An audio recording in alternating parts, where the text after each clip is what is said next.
We're always looking for the next big thing in business, right? The next management fad. But what if the secret to thriving in today's crazy, chaotic world wasn't new at all? What if it was a revolution in physics that happened a century ago? Today, we're going to dive into a pretty radical idea that we need to rewire the corporate brain using the principles of quantum physics. Okay, to really get why this is so important, let's talk about Kodak. It's the classic cautionary tale. These guys, they invented the very first digital camera. We're talking way back in 1975. I mean, they had the patents, the tech, they had it all. And yet, when the digital world they helped invent finally took over, they were completely wiped out. The thing is, they didn't lose to another company. They lost to the future itself. And that really makes you wonder, right? It's the question that haunts every boardroom. How can these massive, successful companies just disappear? It's not just about missing a technology trend. The answer is buried way, way deeper. It's in the very operating system of how these companies are taught to think. And here's the crazy part. It turns out that most companies today, and yeah, maybe even yours, are running on an invisible and seriously outdated operating system. It's a mindset that wasn't designed for today's world. It was designed for the 17th century. So when things start to go sideways in a business, we tend to blame the strategy or maybe the execution. But that's rarely the real issue. The real problem is a failure of worldview. It's about those deep, fundamental assumptions we have about how the world works. And those are the very things holding us back. So how on earth did we get here? Well, it's a clear line.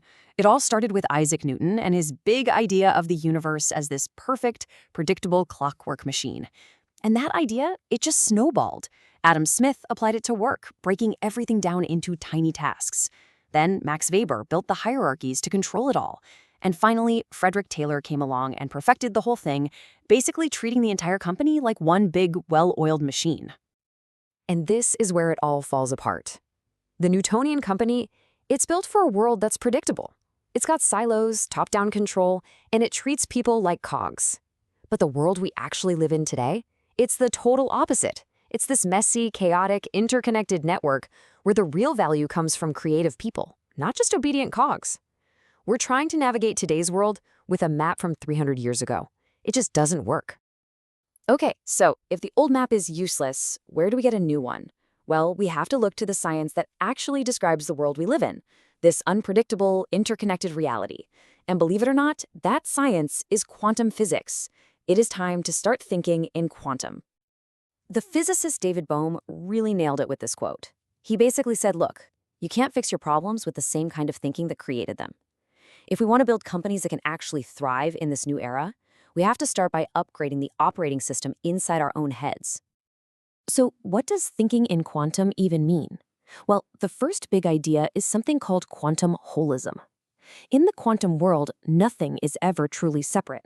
Everything is entangled, interconnected. For business, that means the marketing department isn't off on its own little island. A decision an engineer makes has instant ripple effects on sales, on customer service. It's all connected. Okay, so that's holism. The next piece of the puzzle is quantum emergence. This is where the magic happens. The idea is that the whole is always way more than just the sum of its parts. This is where true innovation comes from. It doesn't come from a memo from the CEO's office.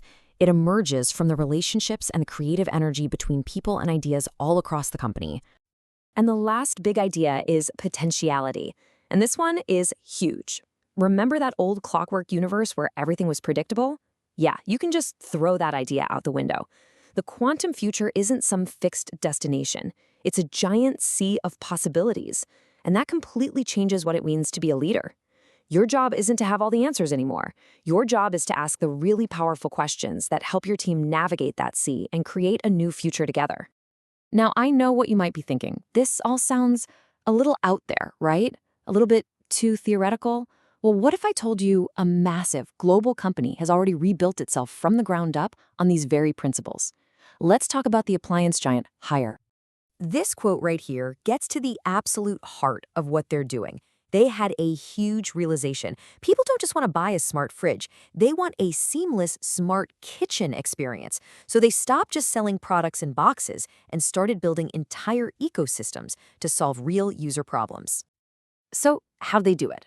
With this revolutionary model called RenDanHeYi. First, they literally blew up their old corporate structure. They broke the company into more than 4,000 tiny self-managing teams called microenterprises. Then they completely flipped leadership upside down. Leaders became servant leaders, whose only job is to get these teams what they need. And maybe most important of all, they opened up the company to the world, creating these ecosystems where anyone, employees, partners, even customers, can team up to create new solutions. I mean, if that's not quantum holism and emergence in the real world, I don't know what is. And the results? They are just mind-blowing. Get this, when Hire puts out a call for ideas for a new product or a problem they need to solve, they can get responses from over 3 million people. Just think about that. That is the kind of incredible creative power you unleash when you stop acting like a closed-off machine and start acting like an open ecosystem. Okay, so we've talked about companies, we've talked about physics, but what does all this really mean for you? Because this is where it gets personal. Becoming a quantum leader isn't about learning a few new tricks. It's about cultivating a whole new way of being. It really boils down to 3 fundamental shifts in your mindset. First, you've got to move from ego to self-awareness, which is all about really understanding the impact you have on others. Second, you shift from thinking in silos to thinking in holism, learning to see that invisible web of connections all around you. And finally, and this might be the toughest one, you have to move from fear to opportunity and see every single mistake as fuel for growth. And really, if you take just one thing away from all of this, let it be this.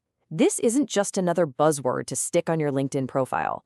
This is about a deep personal transformation. It's about fundamentally changing your own internal operating system to actually match the world we live in today. So I want to leave you with a question to really think about. Take a hard look around you, at your team, at your company, at your own leadership style. Are you still running things like a predictable 17th century machine? Or are you ready to embrace the uncertainty, the connection, and all the potential of the quantum age?